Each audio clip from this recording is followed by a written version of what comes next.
Hello, everybody, and welcome to today's Mike Ames, Kirsty Ames Show. We will be in a moment talking about a great subject today. But first, let me tell you who I'm joined by. I'm joined by, of course, the fantastic silver fox that is Mike Ames. Hi, Mike. How you doing? Yes, please, everyone applaud. If you can, just me then, probably. Fair enough. Just me. Yeah, just you, probably, just you. And then got a guest today, which is Pete Ames there. But Hello. what's going on, Pete? The head where's my thing? What? No, I was going to wear a crown. Head where's my off? Oh, because you're king of the content. King of the content, but Head is where's it your my shirt? thing? Okay, all right. Take it off. Take it off. Actually, whilst we're on it, shirts are my thing, so don't wear that shirt again. You can leave it on for today. Don't just take it off. It's pretty unpleasant under that. Got to keep this PG-13.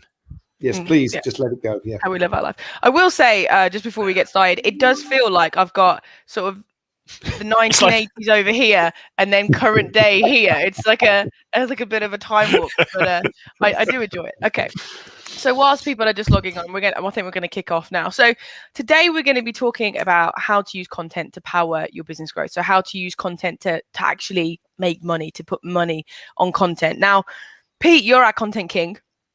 And I'm going to ask you a question, which I think is probably going to sound really, really simple to people when I first ask it, but I'm willing to bet everybody has a question. Now, whilst I'm going to do this, please let us know in the comments what you think Pete's thing should be. So obviously my thing is a hat, Mike's is the shirt, and Pete needs thing, maybe raucous makeup, a wigs, hairstyle. I'm wearing some really funky socks.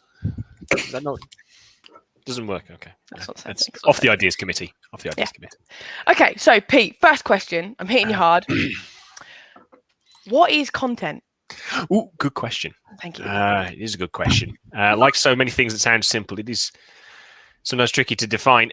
For me, content is something that is reusable. So it's independent of yourself. So if you tell a story and you have to be involved in telling it, it's not content. If you record yourself telling the story and you can send it to any Tom, Dick and Harry that you want multiple times, then it's content. But for it to be good content, it needs to hit one of three marks in my book. It needs to be insightful, or it needs to be emotional, or it needs to be instructional. So it needs to tell someone how to do something. If you tick one of those three boxes, you're going to have good content. That's my I think that's an interesting point, actually, because a lot of content is none of those things, actually. It's just noise, really. A lot of content is a surreptitious sales letter, is what it is. Well, my goodness, yes, and that doesn't count. You know that thing where you kind of try and write something and to deal with a problem that your audience is having, and then at the end of it, oh, by the way, if you'd like to buy my services, do this. Really? Are we still doing that? You know, it makes me angry. This isn't 1990s in America. You know, we're in the UK now in the modern time. You really have to just leave that out of content. Yep. There's time to sell, time to add value. And this is about adding value for sure. Yeah, absolutely. Yeah. And the three of those, just to expand on them a little bit, insightful, you're looking to make people think differently. You're looking to drop a little knowledge bomb in their mind that just changes the way they viewed things. You're trying to be a thought leader. I think, Mike, you've used the phrase thought-provoking. Yeah, I mean, this is the interesting piece, really. Interesting that it's interesting. But if you put something out there, a LinkedIn, for example, LinkedIn posts are the easiest way to experiment with all three of these. If you put a post out there that says it this way, but it's like, you thought it was this. Actually, it could be this, and here's why. And at the end of that, you've made them change the way in which they think about something. Doesn't have to be a big thing. Can be quite a small thing, actually. Some of the posts that have had our best results have been minor tweaks on something that a lot of people take for granted. But you make them think. And emotionally, if you make someone think, if you actually, I didn't see that one before, it triggers something inside. And there's a little bond produced between you and the deliverer of that piece of information. And I think that's not to be underestimated. So it can be thought leadership, a really big piece. But it can just be something a little smaller. I'll think about that. That's interesting. Yeah, I think see the connection. A classic example of that is the 360 recruiter one. Everybody's question, how do I find a good 360 recruiter? Your posts Why do you want to go 360 recruiter? Go 180, they're more scalable, or easier to find. That kind of little mental shift, that's the kind of thing you're aiming for. The piece that we do around growing your business for sale, because that's the assumption. I'll have this business, I'll grow it for sale, and then I'll be rich. And statistically, though, that's not likely to happen. In fact, it's very, very unlikely to happen. There are a very small number of conditions that must be met, and they're pretty hard to achieve for that to happen. I mean, I don't want to be a buzzkill or anything like that, but and some of you out there will be making loads of money, of course, but mostly not. And so this idea of, grow a business which is going to give you a good income with enough left over for you to invest and make yourself financially independent in another way. So use the business as a cash cow, really. That's a thought-provoking piece. And you can do the same piece over and over again, coming at it from different angles. Yeah. And that's no bad thing at all. Yeah. And the natural harmony between the thought-provoking and the other one I mentioned, the useful, so the how to do something instructional. Yes. Those go very nicely together, because people, once they start thinking differently, they want to know how to. What can we do first? What can I do about it? And posts, which again, LinkedIn, you can do very small how-to posts. You can create larger content, which is very much a course or a guidance through a process. But that instructional, that is the most valuable one. That's the one that people walk away because you've helped them achieve something, and that's the one which really puts a big deposit in the relationship. It is most valuable and that's why we try at the end of all of these shows to send you away with something very practical you can do. Yeah, the Mike Ames Show the one that has the biggest effect on people? It's the last one. It's the emotional one. If you make people feel an emotion, hopefully not anger or disgust, in Kirsty's choice of hats or my choice of shirts, and no one cares. Don't start in on the hat. It's Peter thinks I'm a princess unicorn. But if you can make people feel genuinely emotional about something, that will cause a reaction. And that's one of the things that we're looking for. Peter's going to expand upon this in a minute. But one of the things that we want is that people just take notice of us and become aware of us. It doesn't really matter what for, weirdly, the research tells us. And emotional posts will do that. I wonder, can anyone, if you put in the comments, if you don't mind, has anyone published a post on LinkedIn that was perhaps personal or not work at all? It's just something you just wanted to get out there, and suddenly it's gone. It's just taken off. I'd really be interested to hear that, actually. I have. Oh, Pete, you did, didn't you? Yeah, for sure. I did, yeah. So those various people know this now. My wife had a bone marrow transplant about 7 or 8 years ago now. 2012 Olympics. Thank you. I should be able to work the maths off that. So I had a bone marrow transplant, and about 2 years ago, 18 months ago, she met her donor, so the person who gave her the cells necessary to sort of pull her back from the brink. And it was very emotional. It was on the BBC. And I shared a post because Anthony Nolan helped make that happen. And I'm a big fan of trying to promote their work, get people signed up on the register. So I made that post. Please do, by the way. If you're young and fit, sign up for Anthony Nolan. Oh, yeah, 100%. Please and give somebody like me a grandchild that they wouldn't have had otherwise. So please do that. Yes, you can keep that grandchild, by the way. She's turning into a teenager. But that post just exploded. I think 16,000 views, loads of comments, loads of likes, obviously, and nothing to do with work. I mean, some people throw around the whole, it's not Facebook, and I agree, it's not.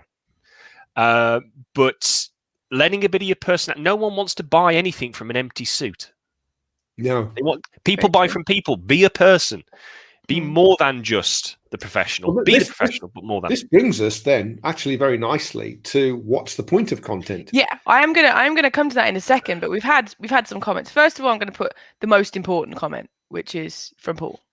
And I hope that's talking about my hat. I don't think he could possibly be talking about your hat. Hey, that is definitely my hat. I've got a unicorn. Was that Kirsty's hat or was that Peter's hat? I mean, we both know who's your favourite, Paul. So can you bring up the one about people saying about my shirt now, Kirst? Bring that up. This is awkward. This is an awkward moment, isn't it? Awkward turtle. When we awkward moose. When we reference that, so I remember this post that Paul did at Christmas, and it was a fantastic post. And I definitely connected to it, and I commented on it. But we had a question which I'd be interested to hear your guys' opinion on. And please keep any examples of personal posts coming in if you've got them. How do you come across emotional enough not to cause trauma or person's reading? And someone saying hi to you, Mike. Hi, Louise. How are you? That's a good question, and I want to answer that if I can, simply because I've had an experience of this, which we won't go into.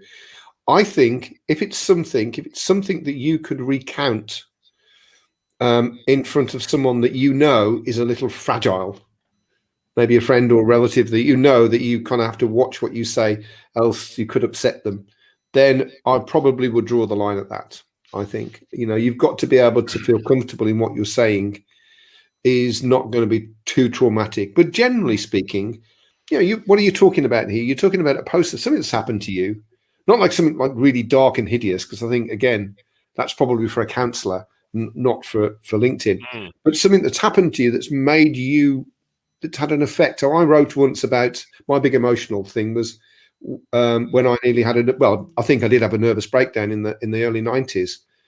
And I just wrote honestly about that because I wanted to share the fact that everybody, no matter how successful you are, has really dark times. Yeah. You do.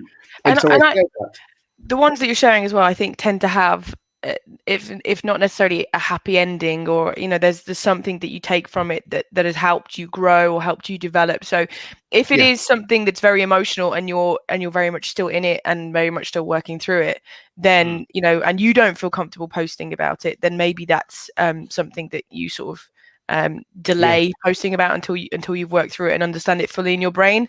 But if you're at the process where you look back and say, I was in this place which was dark and difficult or emotional, then you can come out of it and say that's a much better explanation than the one I gave. So thank you for that, Kirsty. You can tell who has the most therapy here. It's the Kirsty Ames Show, yes. Yeah, the most therapy here. And I'm glad that answered your question, Louise. And also to finally round it up, of course it was my hat. He probably got cut off halfway through typing Kirsty's hat was not the one I was talking about. It's okay, Paul. Doubtful, I know what you mean. Doubtful. Okay, right. So now let's sort of move on. We sort of understand that content should be useful, interesting, or emotional. It needs to hit one or more of those kind of boxes. So why should I bother with content then? I've written something that's emotional. I've taken the time to do a how-to. I've taken the time to think of something that my audience is going to be interested in. Why should I even bother doing the content, Pete? What's the benefit of it? Okay, so there's lots of different ways content can be used. So there's lots of different benefits depending upon how you use it.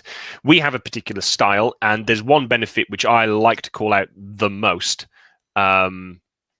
which is the ability to win new business, right? To help you win new business.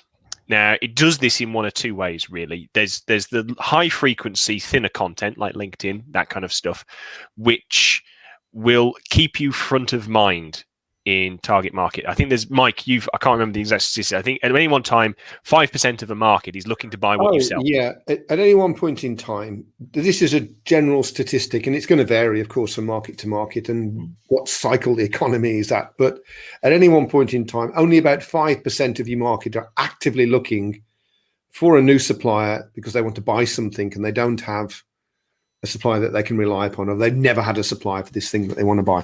So it's quite a small percentage of people really at any one point in time. Yeah. So there's a timing issue. Yeah. So in other words, if you're going to try and sell to them, only 5% are even vaguely likely to be interested. So not a big percentage. So if you want to be front of mind so that when that time rolls round, they come to you rather than you having to go to them. So you need to be in their mind by the time the opportunity rolls around. So that's one thing it does. Added to that, there's a psychological effect. Human beings are a bag of biases, huge amounts of biases. One of them is called the mere exposure effect, which basically states that the more a human being is exposed to something, it can be a person, it can be an object, a location, whatever it is, the more exposed to something, the greater the likelihood it is that we will grow fond of it. It makes sense, if you're a caveman, you want things that keep you in your valley where you know everything. You don't want to go to the next valley where there's tigers. That explains a lot of my dating choices for the early noughties. I'm not going to lie. I didn't want to say anything at the time. The last 20 years of dating choices, really, it sort of explains to me. On a serious point on there, that the mirror effect, it's real. That's why there are literally billions of dollars spent each year on advertising, because they know that. They just want to make you aware of them. And everyone knows. Sorry, it's real, isn't it? Oh yeah, absolutely. Everybody, you've heard. People have usually heard of the Pepsi taste test. They did a blind test: Pepsi versus Coke. Everyone prefers Pepsi, but everybody buys Coke. Which one do you see more of when you're out and about? It's just Coca-Cola everywhere, hitting you in the face, and that's why we are drawn towards it as a preference. There's lots of reasons, but that's one of them. So by having a lot of content out there on a regular basis, you're front of mind. You're growing people are growing a sense of rapport with you. They get to feel like they know you, and when the opportunity comes, they come to you. I mean, Mike, we've had a chunk of our inbound business comes from this, doesn't it? Yeah. But it's like you've got to get to a certain momentum with content. You can't just publish something once and then sit there by the phone waiting for it to ring. It's not going to happen. You build up a momentum of constantly putting out good quality content that people eventually become aware of. And then when they become aware of it, they start to value it. And then some of them see you in a certain light. They see you as the provider of a solution. And then when that problem crops up, they reach out to you. And that's how it works. I mean, that is how advertising works, obviously. But content-driven marketing, if you want to call it that, is very definitely that. And it works. We've had, even today, we've had 2 this week, haven't we, Kerr? Someone reached out to you following one of the shows that we did. And I've had someone today reach out to me. So, it works. There's no question. Yeah, people feel like especially in a place like this, and I think this is sort of the benefit of the more emotional sides of the post as well. People feel like they know us.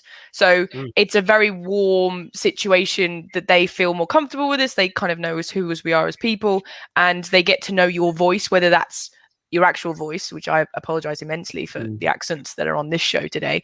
I apologize for nothing. As well as your sort of written voice. Everyone has a tone when they write. People feel like they get to know you, and that mirror effect is essentially what that is, isn't it? What you've got to remember is that when people buy your service, they're taking a risk.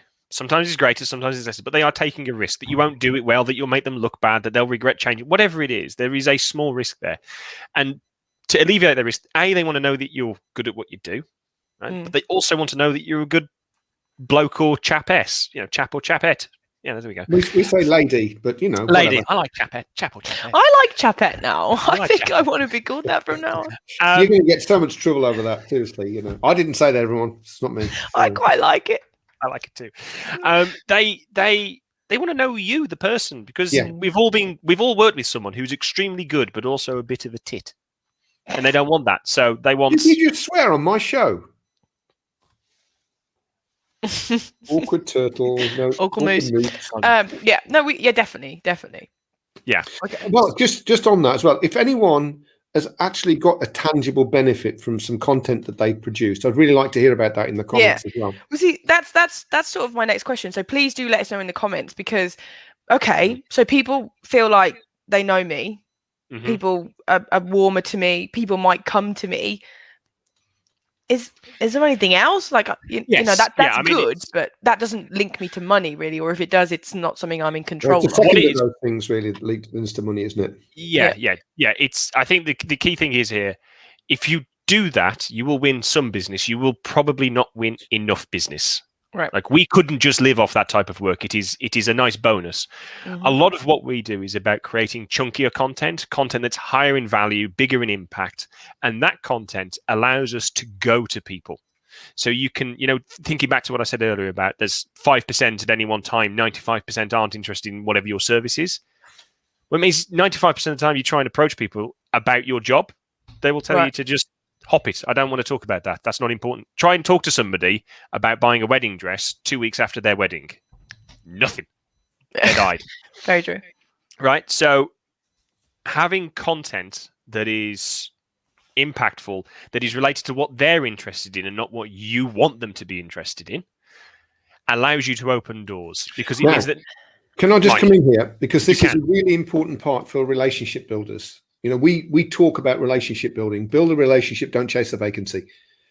So relationship builders, this is what it's all about. Because if you go to someone when they're not in the 5%, they're in the 95% where they're just not interested for whatever reason, and you say, do you want to buy this thing? The answer is going to be no, or just blank you, or just not interested, blah, whatever. We've got suppliers that do that.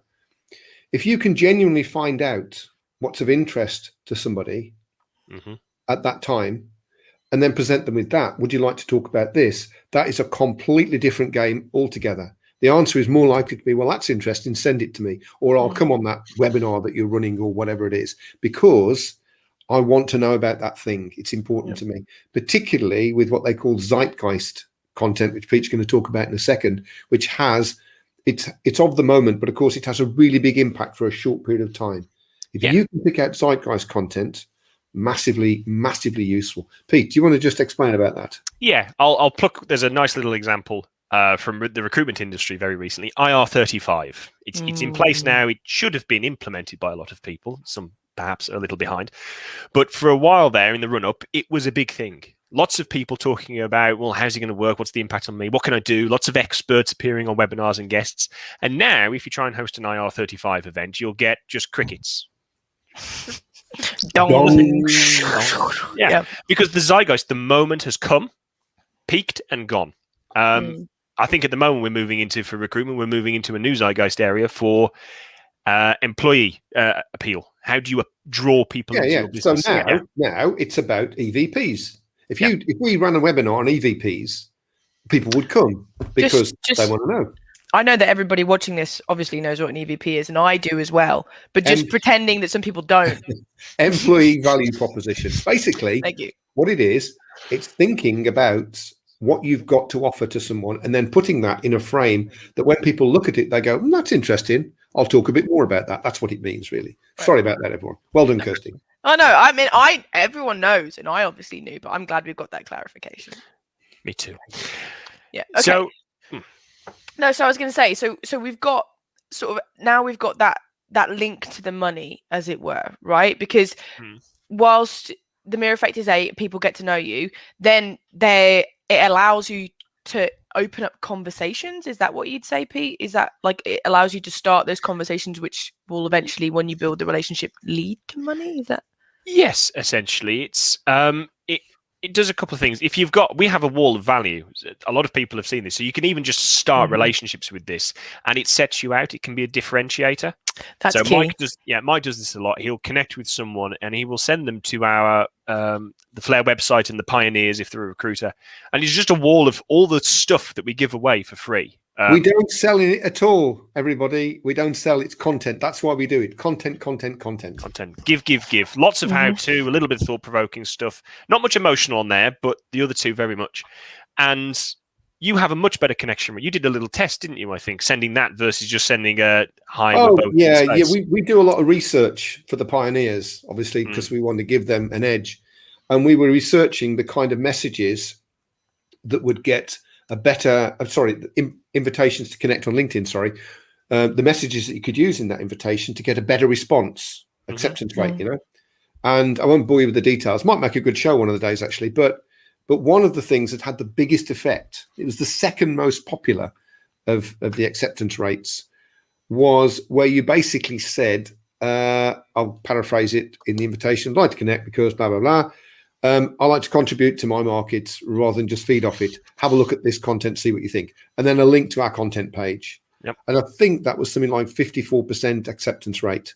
For us, I mean, that might be chicken feed for you guys, but for us, that was a big deal. And these are all senior leaders, business owners used to the traditional connect and pitch, which I'm sure we've all experienced. And all we hate that, don't we? We don't like that at all. No, we don't like that. No. We definitely do not. Okay, perfect. So I'm aware, we're coming to the point in the show, Pete, where I'm coming for you. Wait, that side. I'm coming for you, where there's going to be people watching this who are thinking about content more seriously now or thinking about getting started in it. And I want something from you to help them with that in a minute. But there are a couple of comments that I wanted to just go through first.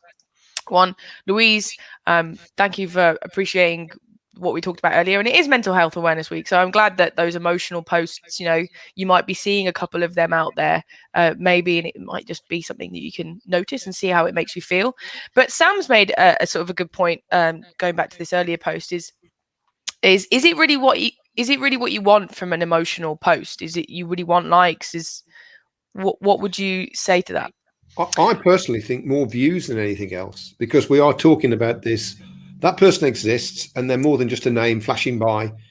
I'm seeing them as a person. I'm seeing something that's happened to them, like you said, that they've gone through, come out of, learned a lesson. Here's a lesson, you can take it if you want.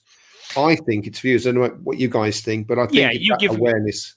You give me two posts and say this one's got 10 likes and this one's got 15, but the 15 likes has 5 times as many views. I'll take the 10 likes has 5 times as many views. I'll take that one. I want, you're trying to create that mere exposure effect. I think the other thing is that I think what Sam is sort of alluding to there, conversations, interactions. That is the other part of the piece of the puzzle, really.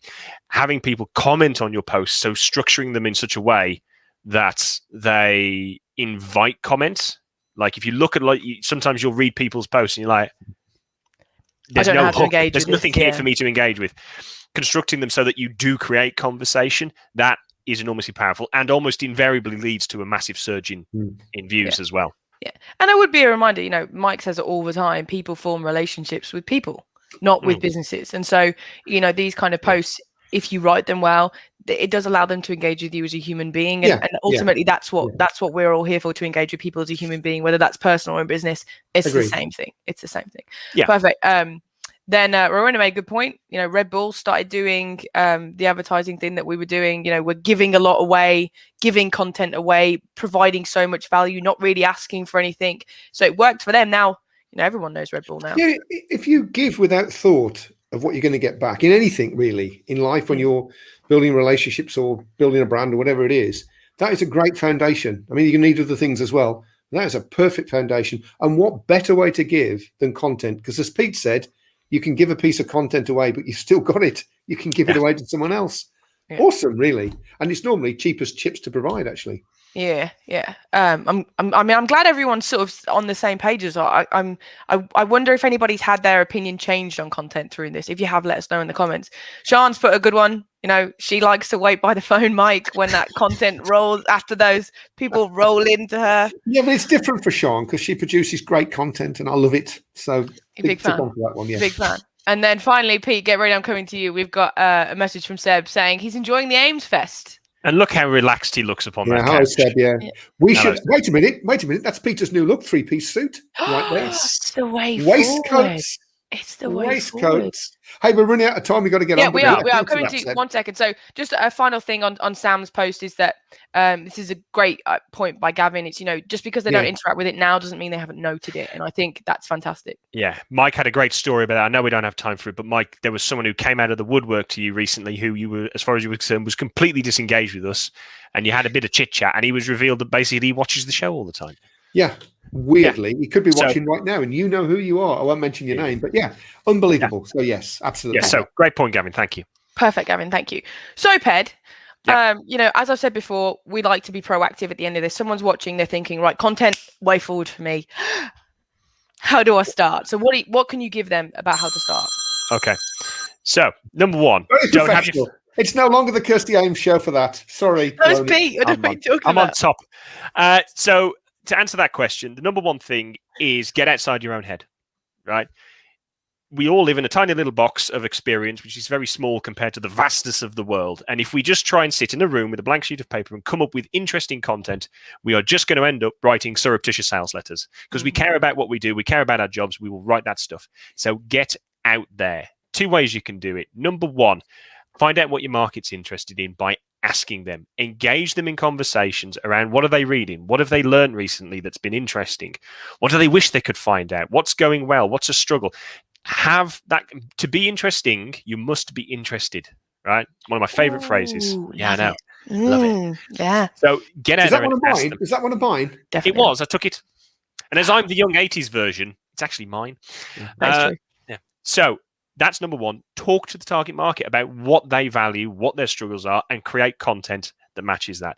Number two is research. So you don't necessarily have to have a lot of conversation. Go and find the people in your market who are your competitors, who are what I call co-suppliers. So people who supply a service to the same decision maker in business. So if you're an accountant, you might also, you know, your natural co-supplier is a solicitor. You both supply kind of the same type of different services to the same people. And look for people, those 2 types of people who are producing lots of content that's getting great interaction, and look at the topics that's on LinkedIn, isn't it? Do that on LinkedIn. You do that on LinkedIn. LinkedIn's the easiest place to do that. You can do Twitter if you've got a certain market, but LinkedIn 95% of the time. So just jot down, let it wash over you. You know, don't read everything intensely. Skim. let it wash over you. And if you do that and you're open, you will pluck out the topics and the themes that are cropping up time and time again and seem to trigger a lot of response. And if you do that, you're no longer going to have a blank sheet of paper. You're going to have a raft of ideas. And the next step is to try and find out how to actually turn that into content. But do that. Can I dive in at that point then? Because that brings us nicely to the one that I wanted to share, which is a takeaway, which is this bad boy. We've got a webinar in a couple of weeks. I think it's not next week, week after, which is where we're going to dig a lot deeper into content. So we're really going to dig deep in it. And we're going to do how to choose that content. Pete's going to talk about that a lot because he does it for a job. So he knows how to do that. And then the different ways of producing that content and the formats that you can use to get that across and how you can do it cheaply as well, incidentally. And then finally, we're going to really dig in again, much deeper on how you can make use of it. So there's lots of things we didn't get a chance to cover today. We're going to do that. So if you want to come to that, and it is free. And it's free, of course. Yes, it's free and interactive as always. If you want to come to that, there's a link in the comments to this post. If you just go down, I'll put a link in there. You can go and register. And if you can't make it on the day, well, we'll just send you a recording in the notes afterwards. So stay cool. Yeah. And if anyone's curious, it's going to be a combination of insightful and useful. That's right. I might get emotional too. I'll be there. It's always emotional when I'm there. That's why I'm the host of the show. There might be some laughs. Yeah, who knows? I might wear some interesting headgear. No. If you hear anything funny, write it down and laugh at it in your own time, not on the company time. I've done that before. Okay, I think with that resounding high note, I think I'm probably going to round this up now. So, today we've spoken a lot about content. We understand what it is. It should be useful, it should be interesting, or it should be emotional. And we've gone through the great reasons why content's so important to your business. Pete's come out, told you the best way to get onto it is speak to your clients, find out what they find useful, what there's lacking, what's going to be interesting to them, and do a little bit of research. And please, if you do want to find out more, please do register for the webinar in the link below. So next week, Mike, who have we got? I think we've got, is it Dan Alexander next week? Dan Alexander, yes. Looking forward to that one. Oh, Dan, That's about mindset, the mindset of growth and the mindset of leadership. Effectively, how to become your own coach. I'm really looking forward to it. I've had a pre-meeting with him. I'm very excited and pumped on. So that's going to be 12:30 next week. See you then. Perfect. Okay. And thank you very much to Mike, always from the 20s, and Pete from the 80s this way. Thank you so much for attending, both of you today. You've had a lot of value. I was born in 1960. 2020s. 2020s. The He's not unicorn with it. hat's getting to me, neither is it me. But thank you so much, everybody, for watching us today as well. Thank you so much for your comments and getting involved. And we look forward to seeing you next week. We'll see you next time, guys. Take care. Bye.